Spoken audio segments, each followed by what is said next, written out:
All right, good afternoon, everybody. This is Nut Trader here, Broadcasting live from the and we are financial joined, of district of course, Chicago, by swing Illinois, trader your Chris home of Duhanci. market quotes and Did I get the anecdotes. name all right Here's your there, host of Chris? Trader You got it. Audio, You got it. Dart Gavin. Trader How are you? himself, I've been Jim working on it. It's one of those things. Zarosli. It's You kind of are like when I part go of the Rebel when I Alliance lived and in the Trader. Chicago for the Take it longest away. time.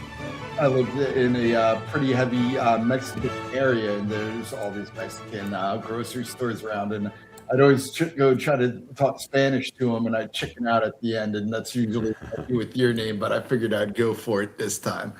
But glad that I got it right and didn't butcher it on you. But good to hear from you, buddy. How's your day going so far?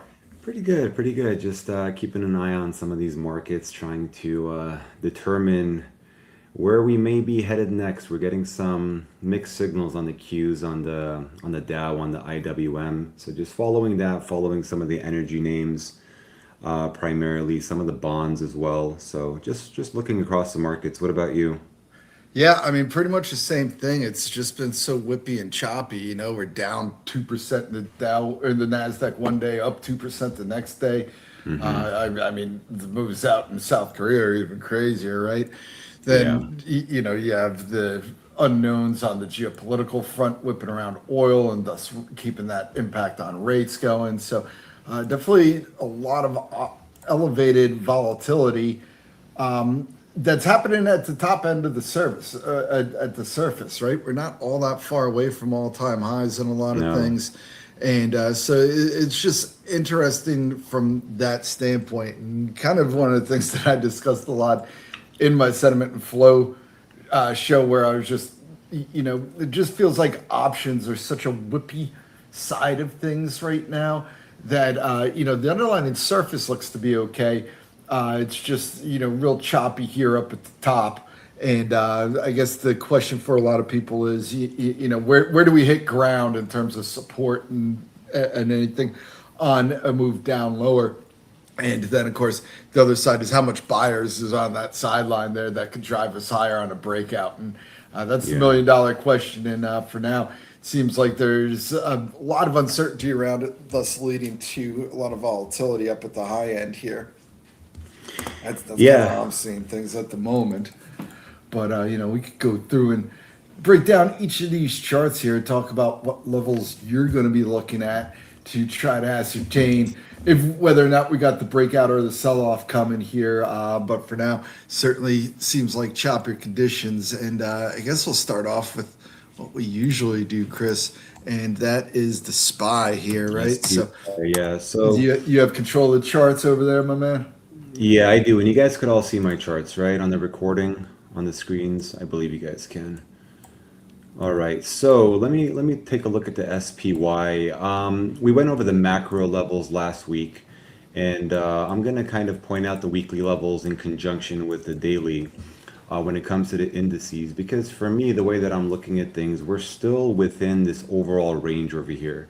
Ceiling being the upper range, upper resistance range from 756.65, from 756.65 down to 746.75, and the floor being 713.95, 702.25. So until we see a clear break either above this range, creating that swing higher, putting in that lower or that higher low and that swing leg higher, or if we were to respect this range and take out this low, direction is kind of muted the way that I see things. We're kind of in a sideways range, and we can take a zoomed in look on the daily chart, and the daily chart makes that point, magnifies that point a little bit more.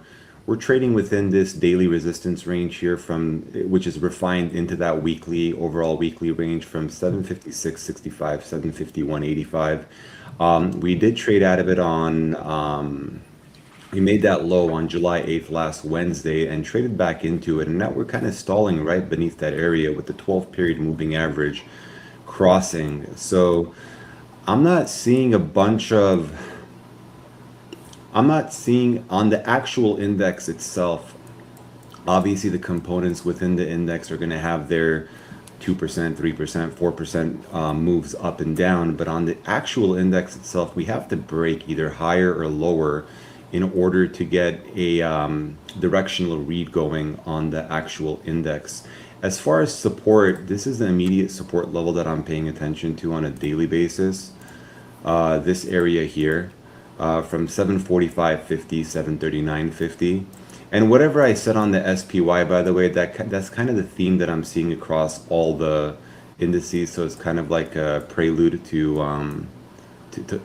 all that.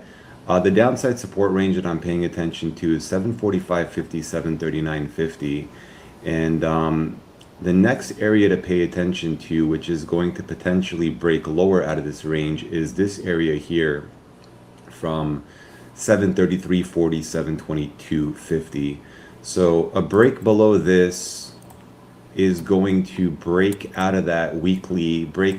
out of that weekly consolidation range, while a decisive break above this range right over here is going to break above that weekly consolidation range. So that's pretty much what I'm watching. We do have this ugly wick over here that formed that one Friday. I'm not counting that because first of all, it was an anomaly, and also some of the other brokers are not showing this large wick on the chart. TradingView hasn't removed it, so I'm still paying attention to this level swing low at 722.50 as a reference point. But yeah, until we break out of either the upper end or the lower end, we're sideways on the SPY, and QQQ has a very similar structure. Yeah, and that's obviously been evident in the price action. So, explain exactly why you don't view the tail. I think So, you so said that you, there was an issue with so that. yeah, so usually I do. I'm always paying attention to candlestick tails. I'm never ignoring them. But this was, I believe it was a couple Fridays ago at the close. We just had this big surge lower, and some of the brokers, like TradeStation, for example, they removed that wick. I don't know if it was a bad tick or what was going on with it, but some of the brokers removed that. So that's why I'm kind of treating it as I don't know what to do with it. TradingView left it on. TradeStation has kept it on. So I'm still using this swing low here as my main reference point because it could have been just a bad tick to the downside. All right, obviously you're paying pretty close attention to that. So, how would somebody who's not paying as close attention understand that? I guess listening to you honestly is the easy answer. But is there anything in particular that jumps out that causes you to kind of go back and readjust things? As far as the technicals go, Yeah. yeah, I mean, Like say you happen to be off the desk. Obviously, that could lead to a confusing read for you if you hadn't happened to notice it on that day, right? yeah, if I didn't notice it on that day, but I do notice it on the other platforms because like Okay. TradeStation removed it. It's not there on TradeStation. So that low for Friday on TradeStation which is another charting platform. There's many of them, obviously, but that low on that day, I believe, came in at 746.15. That was, and now I'm actually giving you the wrong number. Yeah, on 720 on 626 June, the low was at 726.86 on TradeStation. The low here on TradingView is at 716.58. And usually you don't see these types of things happen. I've actually Yeah. only seen it a handful of times. But I mean, regardless, even if we were to, because there is support right over here, that's a pretty significant support range. So I don't want to ignore that altogether. But then there's a layer of support right beneath it where that tick reacted to right over there from 720, 715. So we could, to be more conservative, we could always use that lower swing low as a reference point to tell us that, hey, we're breaking below that weekly range, that overall consolidation range seen on the daily and the weekly charts. All right. Okay, so moving over to the Qs, Chris, up 1.4% on the day. Last week, you had looked at 686 to 701 as the area of support, and then 738 to 748 as areas of resistance. We're obviously right in the middle of that range. Yeah. A coiling pattern where this thing's just really starting to tighten up, which obviously means that we could see a bit of aggressive move out of this Yeah. pattern moving forward. So sitting right on the 50-day moving average, you got the 20-day, 9-day moving average, also kind of all congregating in this area. So obviously we got some earnings coming up here. ASML is going to be tomorrow morning, Netflix, and then some of the bigger names come over the next week or two. But what are some of the things that you're watching for here in the queues? And, you know, do you see this yourself as having the potential for aggressively moving out from this choppy pattern? Yeah, for sure. I mean, anytime we get the markets pretty much move, they're like an accordion. The markets are moving through phases of range contraction followed by range expansion. I mean, it's a principle of the market, principle of the technical analysis, and that's always going to be the case, especially after we get these large runs higher or lower. We tend to consolidate it and make up our mind on what we're going to do for the next move. Are we going to break higher? Are we going to break lower? So we're seeing that congestion pattern developing right now, and we're definitely going to get a break out of this pattern. We're going to get range expansion. We just don't know if that range is going to expand to the upside or it's going to expand to the downside. But the way that I look at it using these support and resistance ranges, so I look at trend and I dictate trend off of the 12 period moving average along with the swing highs and the swing lows.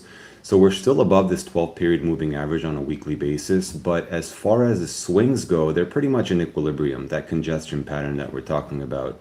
We're pretty much making nearly equal highs and I guess nearly equal lows. We're kind of congesting in that area. So for me, if we see a break above this range at 748.65, not just a test above it and a rejection, because we could test above it, reject, because that's an important point that people are paying attention to. But if we see a decisive break and weekly close above that, that tells me that, hey, this congestion pattern is resolving to the upside. We may potentially be getting that range expansion to the upside. By doing that, first of all, it's holding above that 12 period moving average, but it's also creating a higher low right over here above that 12 period moving average and a higher high. So it's putting in a higher swing. It's putting in a higher swing, which is the second part of the trend that I pay attention to. And vice versa, if we were to break below support the current floor at 701.65, 686, we'll be taking out that 12 period moving average and taking out this swing low over here. Let me get the arrows real quick. I thought I had them up so that I could display this a little bit better. Okay, there and there. So if we were to break below that swing low right over there, that's going to produce a lower high beneath the 12 period moving average, take out that swing low, and it's going to be putting lower tops and lower bottoms pretty much. And vice versa with the highs. If we were to break above that area over there, that's going to produce that next leg higher. So a break below 686.35, there's an area of support over here as well, but that's going to break this pattern that we're seeing and likely going to lead to a deeper correction. Maybe we'll probably test this area here, 674.15, 653.80, and then we'll start testing some of these downside support ranges here on the Qs. So that's pretty much what I'm seeing on there. I'm pretty much holding until we get a break in either direction. And as far as some of the downside support ranges go, we have 674.65, 669, followed by 664.50, 653.80 on the Qs below that swing low. All right. Next up, we got the diamonds, Chris, which, you know, last week when we were talking, we had discussed how this had been the strongest chart out there of the four major indices. Still continues to climb up that 20-day moving average. Obviously, it doesn't help when one of your components goes down 25% and has its worst day in its history, being IBM there naturally, which is kind of knocked it off the pedestal a little bit here. It is nearly flat on the session, though. Of course, on the flip side of IBM getting crushed, you do have some really good earnings from Goldman, JP Morgan, helping things out there too. So interesting dynamics to say the least going on in the Dow Jones. But what have you been seeing playing out there the last couple of days, Chris? As you know, we now have three of the names have reported earnings here, and we got, well, IBM, I guess, guidance, but we got a sense of what they're going to do. Walmart, of course, just about a week or so ago. Hmm. But still some big earnings to come, but some of the key drivers are out there, and we have a better understanding of the fundamentals. So now it's really up to the technicals to see which way we're going to push. What levels are you watching here? Yeah, so as far as technicals, starting with the upside first, well, starting with the trend first. So we're higher. We're above that 12 period moving average. We're putting higher tops, higher bottoms, higher swing highs, higher swing lows. The thing that I don't like about this, as far as a candle, like a soul candlestick analysis goes, I don't like how this bar over here tested above that recent high last week on Tuesday and then rejected and then fell lower. So we have some resistance that's developed over there from about 532.50, 528.70, and we're seeing a bit of a reaction below that range right now. As far as support goes, we have this level here from 521.65, 519.40, followed by the lower end over here at 516.60, 513. Something that I'm not saying that this is quite happening just yet, but if I'm scenario planning over here, this swing high here that reacted off of this resistance range can potentially form a lower high. I want to see what we're going to do with today's high tomorrow, because if we decisively break above today's high going into tomorrow, or let's just say Monday's high will be a better reference point. Monday's high tomorrow, we're likely to test into this range and likely make another run at all-time highs. But if there's some resistance developing over here. So if this range holds and we turn lower, break below 521.65 or 519.40, actually, that the lower end of that resistance range, it's going to put in a lower high and potentially start reversing this daily trend lower. And we're going to be getting into a corrective phase into these whenever how I look at it, the weekly trend is still up.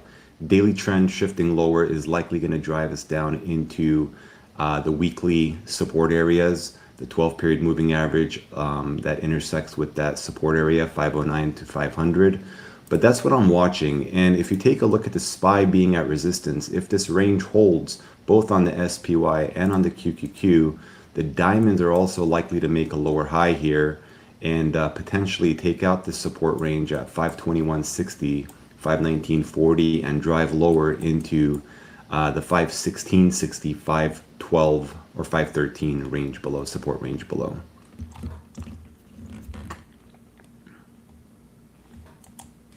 All right, Chris, I'd be remiss not to ask you, what's your thoughts on IBM here? And, how do you deal with the disruptive gap, obviously, around earnings? Given the volatility that we're seeing, we're probably going to see a lot more of these headlines, certainly potentially in the software space. But I'd be curious as to how you're looking at this on a technical basis. I think you kind of have to go out to a monthly chart really to see any good support.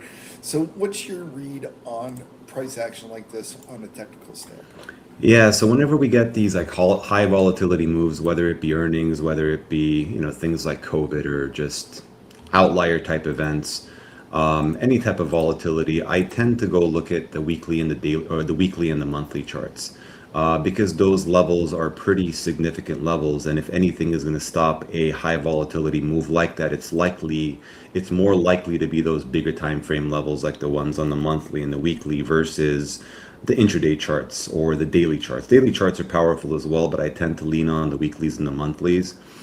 And turning over to the month or to the weekly chart over here, we do have price coming into this support range here at 214.40, 203.50. The first upside overhead resistance range is at 311.80 to 88.35. That doesn't mean that price is going to bounce off of here and just completely shoot right into this range over here. It may also find some resistance near these broken highs right around here at around 260. But we do have some support that price is coming into. And what I like to do with these types of moves, I like to look at these extensions, and what I do, see, I don't like this ugly candle going in, this bit long range candle going into this weekly support area. I typically like to see a basing pattern form at support prior to engaging it to the upside whenever prices extended to the downside. But what I like to do with these types of what the with these types of names is I plot the Bollinger Bands on the chart. And you'll see oftentimes whenever price is extended sharply outside the lower Bollinger Band or the upper Bollinger Band, and we get a break above the preceding candle's high. So we'd have to break above 229 or 230, today's high tomorrow. We're likely to get a reversion back toward the middle end of this range, back maybe toward these lows here at around 260, 270, around those areas. We may potentially go a little bit lower tomorrow, dig deeper into this support range, and that sets up a better risk to reward scenario in that case, because the high is going to be a little bit closer to trigger and long off of. But I pay attention to these Bollinger Bands when we get these high volatility extensions, because usually if you're extended outside the upper or lower Bollinger Band coming into a pretty strong area of support, especially on a weekly and a monthly chart, you do tend to see some type of a reversion. And the other end of that coin is you may just consolidate over here and do nothing. And just like the QQQ and the SPY, after a large move down, you may consolidate and just kind of make up your mind on what to do next. Are we going to continue lower or break higher? So that's what I'm paying attention to. I'm always looking at the prior whatever time frame that I'm looking at, daily, weekly, monthly, intraday. At support, I'm always paying attention to what price does against the prior candle's high or low, because a break above the high would indicate that there's some buying pressure coming in, and I'll give that a try to the long side to play for a potential reversion back toward the middle end of the range, and I'll typically trail a stop on it. Yeah, what I usually find in these scenarios myself, Chris, is called basically a little T+2 following the event, where from a money management sentiment standpoint, you got a lot of people that just got bombarded, right? I own IBM. I got hit hard on that. When you fail to see a bounce immediately, what you generally tend to see, I find, is another day or two of selling pressure. The people that were holding on, hoping for that bounce, that are just kind of throwing in the towel at that point, Yeah. and letting things slip lower before you get that bounce. So for me, I usually like letting it go for a day or two before trying to play a bounce myself. I understand what you're saying on the Bollinger Band. I just kind of try to think of it from a deep pocket standpoint, and how some of these investors are probably working through this issue here. And naturally, the SaaS apocalypse is definitely, this is what people have been fearing for some time. And I feel like if we were down a little bit lower and we'd been extending down here, and then you just got that final puke, that makes for a much better buying opportunity than kind of getting sideswiped by something and then just having something completely disrupt the charts like we're seeing here. That's just kind of my take on it as well. But I do agree with you. I think it sets up decently for a bounce. I'm holding on to my position here, just kind of eating it. I mean, one of the reasons why I've been buying IBM is I like the quantum computing element of it. But obviously running into a little bit of issue here on the software side of things. So I'm expecting another day or two of trip lower before finding that bounce. But I think both of us will be keeping an eye out for bounce potential, especially after the 25% wipeout in the name. Yeah, for sure, for sure. Until we break above the prior highs, I'm not considering any long trade. Like you said, we And make this the prior highs on what time frame was that, Chris? on the daily time frame. On the daily time frame. Yeah, Okay. on the daily time frame. So you would be the prior day highs. You're talking about all the way up here at 297.50. Yeah, 297.50. No, Okay. 220. No, 229.90. Today's high. Oh, today's high. Okay, I'm sorry. Today's high. Okay, But yeah. I do Then want you to get that mention. gap fill if you could get that potential, right? Yeah, exactly. But I do want to mention this as well. I take this as a bar by bar approach. So today's high may not be valid 2 days from now. So tomorrow, if we were to do something like this and make a lower high and a lower low, then I'm going to be paying attention to Wednesday's high as a trigger point to potentially get long if we break above that point. Does that make sense? That makes sense. Yeah. Yeah. So exactly what would have you flip from Tuesday to Wednesday? Okay, so going into tomorrow, so today's Tuesday, going into tomorrow, Wednesday, I'd like to see a potential break above today's high at 229.90 for a potential that's just a process that I follow. It makes these entries and exits very systematic for me. So if we're at support, we break above that prior candle's high tomorrow, that's going to not automatically trigger me in, but I would consider a long trade at that moment. And what I actually do is dig deeper into this on a 60-minute time frame, and I look for signs of lower highs and lower lows developing within those two candles. Now, if we don't get that break tomorrow and we hold below today's high tomorrow, and we put in a lower high at let's just say 225 and a lower low at 209, coming into Wednesday, I'm looking for a break above Wednesday's high at 225. All right. Now, good So stuff. that trigger point is evolving. Okay. All right. Now that makes sense. All right. Flipping back to the macro here, Chris.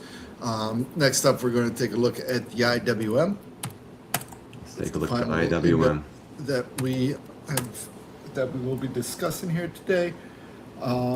So, just kind of swinging back here. This was another solid chart as we were discussing last week. One of the better ones that we had seen, just kind of trailing the Dow there. You had levels around on the upside trigger at 302.72. Downside risk was below 294.70 all the way down to the 287 area. We are sitting right on 294.70 basically today.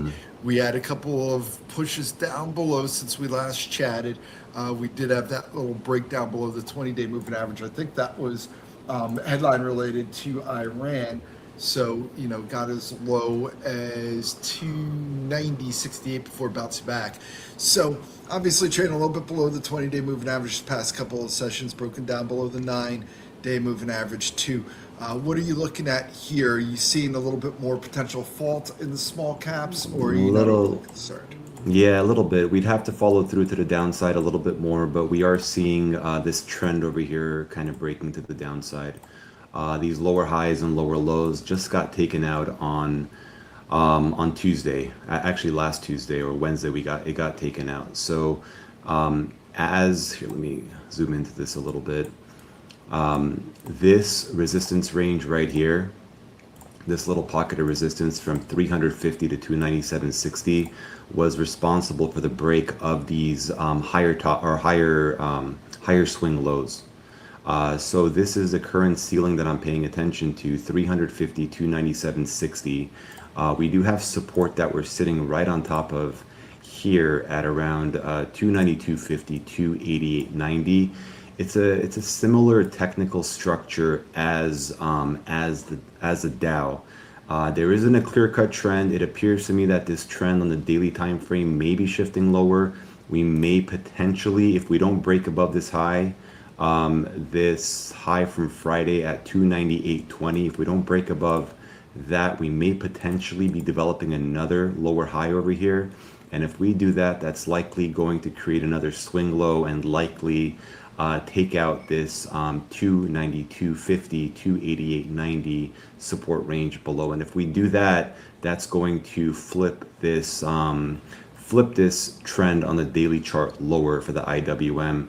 And as far as the next level of support goes, we have some support that's coming in right around this range here at around 284.50, 281.75. So a break below 289 is going to reverse this trend lower. We're already trading below that 12 period moving average, forms that lower high, and it's likely going to make a run into the 284, 281.75 support range below. All right. So, how'd you rank the charts last week, Chris? Where would you rank it going 1 through 4 right now in terms of Okay. Strength and weakness. strength to weakness? One being Okay, the it's strongest of the four. yeah. So I'm gonna give SPY number one. Okay. Number Taking over from the two. diamonds then, huh? Yeah, yeah, Okay. yeah. So Would SPY you is view number. that as broader market strength then, given 500 versus 300 companies, right? Um, Or, if we had a clear trend going, I would, but we okay, don't. If we had a fair clear enough. trend of clear cut swing highs, swing lows, higher swing highs, higher swing lows, or vice versa, I would. But since we're in this overall consolidation range, it's hard to say. Yeah. Yeah, it's hard to say. But I'd give SPY one. Probably the Qs are gonna get number two. It's between the Qs and the Dow Yeah. diamonds that are going to get a 2 or a 3, and then IWM is the weakest because Okay. it's trading below that 12 period moving average, potentially forming that lower swing high Which and breaking potentially below the swing lows. Which makes a lot of sense, that flip that we've seen from the prior week, right, going into earnings. Perhaps number one points towards some rotation, I would think. In front of earnings, the idea that tech's going to have the real strong results outside of software, obviously. But okay, Right. no, that's a interesting flip there. So one that we'll continue to track, obviously, moving forward. All right, taking a look here, Chris, let's break into some of the other elements of the market, just kind of trying to draw from the overall strength. And then we are going to take a look at some of these financials that came out reported in the XLF in particular. But let's take a look at the VIX here, Chris. Obviously, very whippy, but it hasn't really been elevated. It's still down below 17, even with all the missiles being thrown about in the Middle East there. Yeah, nothing to write home about at the moment. Taking a look at it on a longer term basis, we talked about this last week. Price is pretty much stalling within this overall weekly area, weekly support range from 1735, 1590. It has another layer just above it that it would have to clear through. And once things get going to the downside, VIX could clear through these resistance levels pretty easily. But just to specify a range, we do have overhead resistance at 20 down to 1850. Now, taking a zoomed in look on the daily time frame, this is something that I was paying attention to and I made a note of it last night. We have this potential support area forming over here from 1745, 1685, which is above or within that overall weekly range. We had a pretty strong move higher yesterday, breaking above the prior day's high, breaking above Monday's high, but we didn't close above it. And we're now retesting 1745, 1685 support. So if this range holds and we do see price break above the 1810 as a confirmation point. But if this range holds and we start heading higher, we're likely to test this range here from 20 to about 1905, followed by this area here. It's a wide area. We could drill into it, but this wider area from 2230 to 2050. Now on the flip side, if tomorrow or if today we were to trade deeper into this range, break beneath it, we're likely to test support right around here, which is right beneath that area from 1640, 1590. But the important thing to keep in mind is a break below this support area is likely to lead to continued buying pressure in equities. I'd see further strength in equities if we start trading lower and breaking below support. Trend is a little harder to analyze on the VIX because it does get whippy. We are beneath that 12 period moving average. A break above today's high at around 1813 would pretty much get us trading above that. And if we see consecutive closes above that 12 period moving average, followed by higher lows. We're likely to start trading into these upper resistance ranges over here, 2230, 2050, followed by actually 20 to 19 first, followed by the 2230, 2050 resistance range. All right, next up, we'll take a look at the 10-year. Had a little bit of a break of the fever this morning when we got that CPI report that came in below expectations. But we had warned that there were likely some one-time items here. Obviously, the drop in energy prices over the last month that isn't going to be happening this time around. But or in the July report in about a month's time. So did see a pretty interesting move where he had that tail, right? We dropped down to 452 there in the 10-year, bounced back, and now back up, just hovering below the 460 area. And we'll talk about gold here in a little bit as well in reaction to it. But I'd be curious, Chris, as to your thoughts on that tail. Obviously, that was probably a headline reaction, and then like I was just talking about, people are kind of reassessing how much that's going to have for an impact going forward. There was definitely some really positive data on the sticky inflation front, but obviously there remains a concern around that and thus keeping these rates elevated. So what's your read on the technical charts given today's bar? Yeah, so zooming in on a daily bar, and I'll go to a weekly time frame afterwards, but zooming in into a daily, we did have some support over here from 450 down to 453, which had that moving average, that 12-period moving average intersecting through it. So today we reacted lower, kind of broke below that by a cent, I believe, by a point. Actually, the exact low was 453, so we hit the lower end of that downside support range at 453, which was intersecting with that 12-period moving average, and are now seeing some buying pressure coming in above it.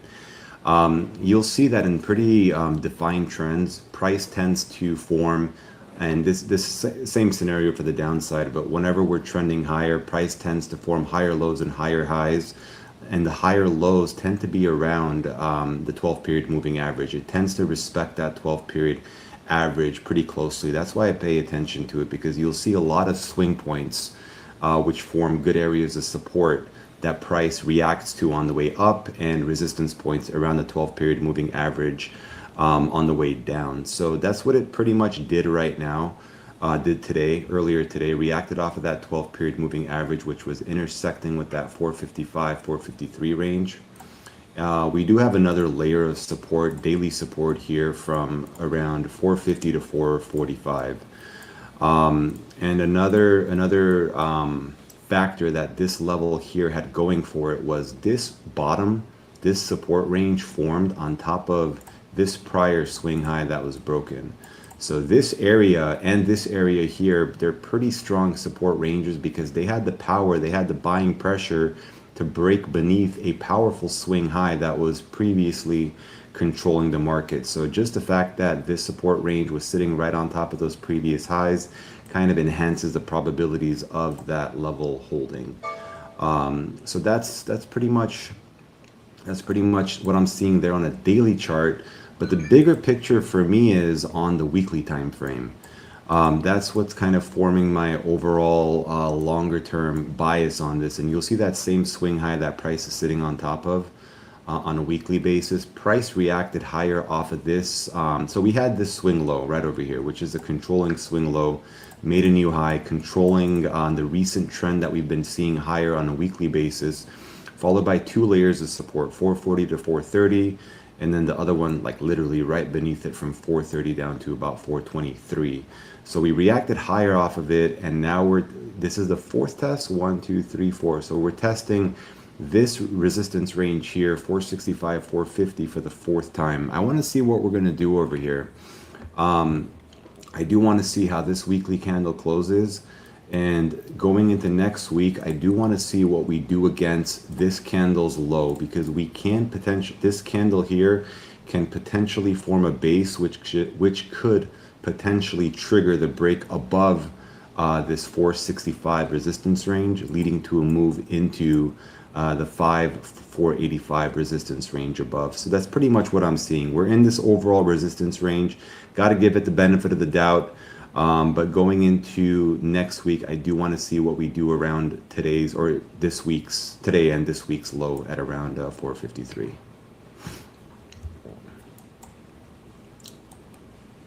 All right. So, um, you got a lot more inflation numbers coming out, so we'll just be kind of monitoring this and seeing how things unfold. But obviously, gold certainly something that will be moving a lot on the inflation front too. Chris, a lot of puts being bought today in the GLD at that 360 area there, so a level that we will be watching. The chart itself looks a little concerning, I would say. So, what's your thoughts on GLD here at the moment? Um, it's a bit of a mixed read. I don't like the way the monthly chart looks on it, but taking a look at the weekly chart, we are in a pretty significant area of support here at 374 down to about 360. Let me take a look at it on a daily chart. You're not seeing much of a different picture on there. We tried rallying off of that level a few times, 1, 2, 3, but haven't really gotten above it. So what I'd like to see in GLD is a break above this week's high next week at 376.28 on a macro basis in order for us to begin moving higher and test this resistance range right over here at around 402 down to about 395, where that 12 period weekly moving average is intersecting. The weekly trend is lower. A break above 402 would terminate that weekly downtrend. So until we get above that, this weekly trend is lower, and whenever the trend is lower, I like to lean on resistance areas and vice versa when the trend is higher. But we may potentially see a bounce off of this range. So I'll be keeping an eye on today's or this week's high at 376.28 next week for a potential trigger to the upside, and vice versa. If we were to continue lower, this area right here from about 377.50, 382, this little swing high may form into a lower high, driving us down lower into the 339.18, 326.20 support range below. And I believe if we take a look at the monthly time frame, yeah, it's going to be right in the middle of that bar right over there. So there's two significant, if we were to break below the 360 area, there's two significant areas of support that I'll be keeping an eye on that may potentially reverse this trend lower that we've been seeing if we don't reverse higher from the current range. That's this range here from 340 to 326. But the bigger area, the significant area, comes in right here at 313.50 to 99.90, and this support area is lined up with the monthly support area as well, which makes it even more powerful. All right. Next up, we chat about oil. Let's read some more headlines about U.S. forces for the strikes. Commentary too about China and whether or not they are going to be starting to replenish some of their inventory that they've been selling to the rest of the world, help keeping oil prices down. But we're definitely seeing a bit of a U-shaped recovery going on in the group there. The USO had hit a low of 102.42 back on July 2nd. It is now up just about 18% or so since then. What do you see on the chart here, Chris? Is it starts coming up to a little bit of resistance around that 125 area. Yeah, I'm seeing the same thing. So we were talking about this last week. XLE, USO, and the individual components all had very similar. One second, let me adjust that. All had very similar technical formations.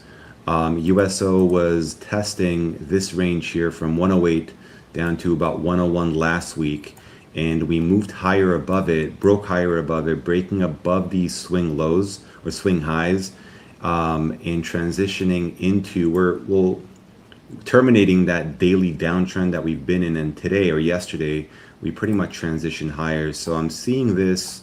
I'm going to refine this range over here so we don't get too many lines on the chart. I'm going to refine this to the reaction point. but we do have a new area of support that's forming here that formed here at 111 roughly down to about 107.50.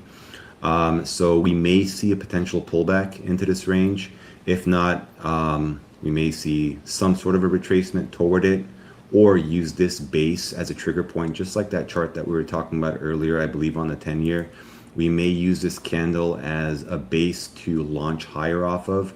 For me, the resistance areas that I'm watching on here are, it's this range right here from 129.75, 125.50, and this range here from about 136.50, 132.60. 132.60. So that's pretty much what I'm seeing on there. That weekly trend, so taking a look at the monthly time frame, this trend is higher. Price reacted off of that 12 period moving average on the monthly chart, but that corrective move lower that we saw on the monthly pretty much resulted in a weekly downtrend.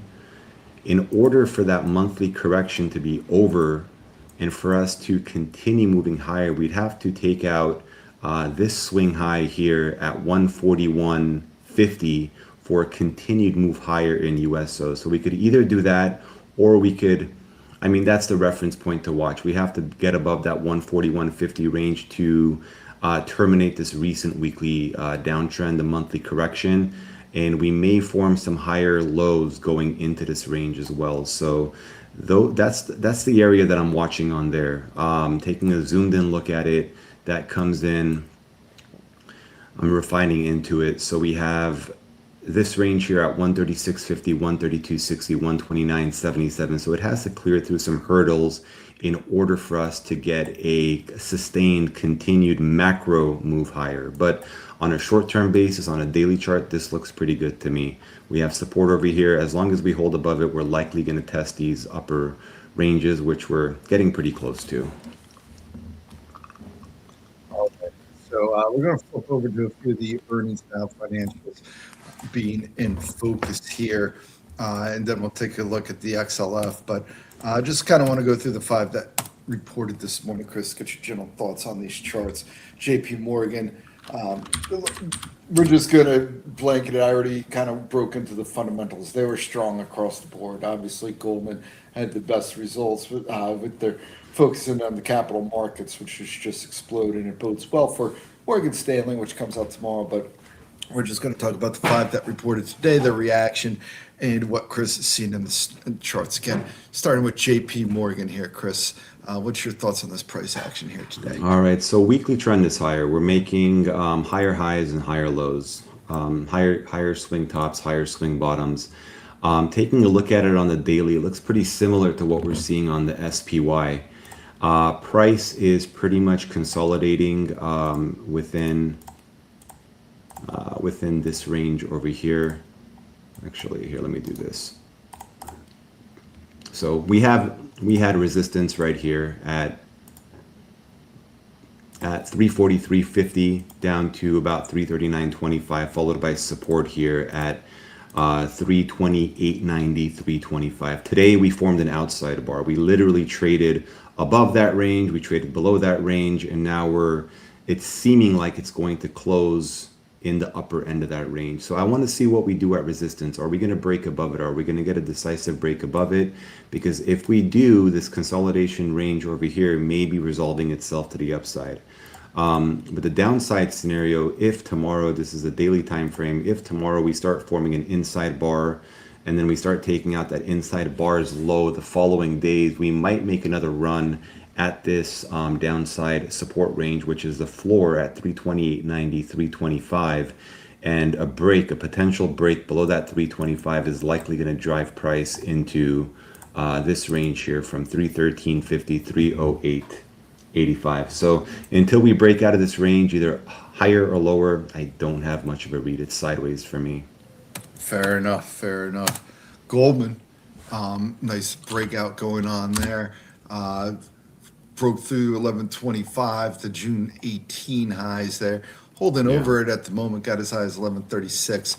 What's your thoughts on this Goldman chart? Yeah, so Goldman is pretty extended. I mean, it's making straight line move higher. It can continue. Nothing to say that it can't continue. We may be prone to some pullbacks, but this is a pretty good looking trend at this point. It's forming support over here on a, that's a weekly chart. Let me take a look at the daily. So it's forming support here at 1050 down to about 1035, and there's another layer right beneath it at 1020 to about 1000. I want to see what we do over here. I want to see if if we close above this range. We may close above it today, but I do want to see what we do tomorrow in the next few sessions. Are we going to break above today's high, and are we going to continuously, are we going to keep closing higher? So it has a good looking formation, is breaking above the swing high, but I don't want it to just be a test and a reject, and then we move back lower. So I'd like to see what we do around today's highs tomorrow, and if we're going to break above it and close above it. And if we do, that's likely going to lead to another leg higher in Goldman Sachs. All right.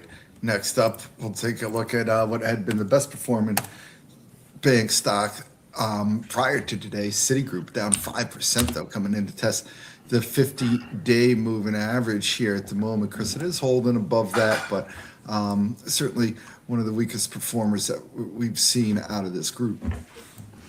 Yeah, so this is, it kind of formed a double top formation right over there, equal swing highs. And then it made this higher or lower high right beneath it. So this is your current resistance range at 144.70, 140, 141.50. And price tested it, it rejected it, and just had a pretty straight line move lower. And we're now coming into the support range here from 134.20, 131.90. There's another layer just beneath it from 131 down to about 128.25. The way that I'm looking at this, the daily trend has reversed. It's moving lower. We'd have to break above the 144.70 in order for this to turn back higher. So what I would do, how I treat it in my own trading is typically support areas that are beneath the 12-period moving average, that are against the trend. I use those points as short-term bounces to test resistance areas for a potential continuation back lower, vice versa whenever we're trending higher. So that's pretty much what I'm seeing on here. We have a couple layers of resistance. We have another one right here. It's a pretty significant area. Let me just put it on there. From 125.90, 123.25. But the current ceiling is 144.70, 141.50. And the current floor is probably this area right here at 125.90, 123.25 may potentially lead to a bounce higher because it does coincide with the weekly macro swing low. All right, next up, Wells Fargo, WFC. Coming in to test its 200-day moving average. This is down just about 3% on the day. Yeah, let me take a look at it here. So kind of moving sideways. Price tested this upper resistance range here at 89.40, 87.85 this morning, and is now moving down into this range here at 83.80, 82.50. Another layer just beneath it here, a little messy, but another layer right there at 81.85, 80, 80. So current ceiling is 89.40. We'd have to break above this range for a continuation higher. We can potentially get a bounce off of the 83.80, 82.50 or the 81.50, 80.80. But usually what I do with these outside bars is, and this is kind of, it's hard to trade because it's such a wide range, but these outside bars where we break above the previous day's high and below the previous day's low, I pretty much treat those as indecision candles. And I look for a break beneath the high or beneath the low, and a break above the high for a to get a directional to get a directional read on that. Until then, it's kind of indecisive in a sideways range, and that's what all these banks are pretty much showing us. All right, and Bank of America being the last one that we'll take a look at. Okay, so this one looks good. It's the better looking chart out of all of them, similar to Goldman Sachs. I feel good that you said that. That's how I couched it, Chris. So I like having your your thumb of approval on that statement. Yeah, this one looks better. Clearly higher sloping moving average, 12 period moving average, and we're forming clear higher tops and higher bottoms, swing highs and swing lows. So until one of those breaks, this trend is higher. Above 59.35, 58.30, I'd expect price to continue moving higher. Same thing here. I do want to see how we react around this swing high over here. This swing high from Tuesday, July 7th. We haven't closed above it just yet, but I do want to see what we do in the following sessions. But as long as we hold above 59.35, 58.30, on a daily basis, we're in a pretty healthy uptrend. There's another layer just beneath it here at 57.50 down to about 56.85. But until we start forming lower highs and lower lows, I really wouldn't be considering the downside on this one. Looks good to the upside. Okay, and then finally, just the XLF as a whole, Chris.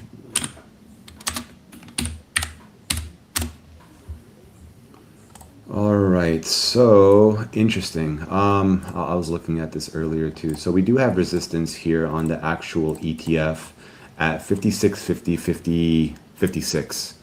Last week, I believe it was, yeah, Tuesday, July 7th, which should have been last week.